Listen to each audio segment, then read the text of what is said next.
Bugün burada bir yangın oldu. Bu demir toplayıcıları, işte içeriye giren evsiz insanlar bu çatıyı yaktılar. Bundan önce de zaten biz yetkililere bildirmiştik. Evlerimize falan girilmiş, su saatlerimize kadar sökülmüştür. Yani kimse burayla alakalı bize bilgi vermiyor. Yani yetkililerden ricamız buralarla ilgilenilsin. Arayınca gelsinler. İçeriden evet, içeriden hırsızlar geliyor, işte her şeyimizi söküyorlar.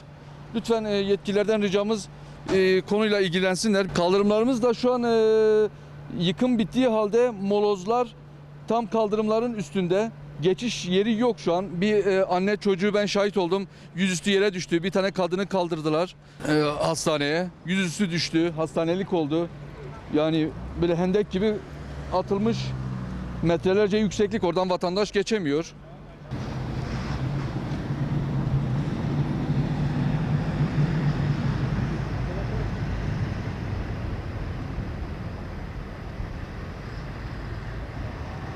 İşte buradaki yangın defalarca yetkililere söylememize rağmen herhangi bir önlem alınmadı tabii haliyle.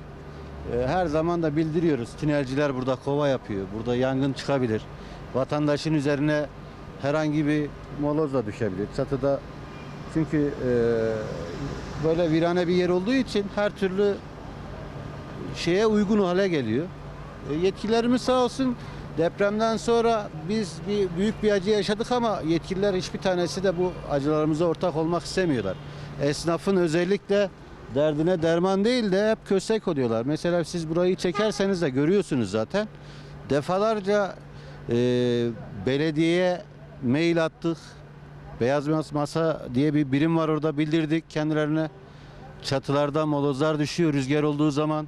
Bu yıkımlardan dolayı tinerciler var. Yani burada kötü işler dönüyor.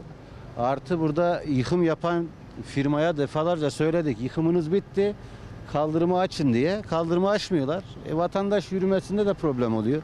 Vatandaş rahat bir şekilde yürüyemiyor, işini göremiyor. Engelli vatandaş geliyor, caddede geçmek zorunda kalıyor.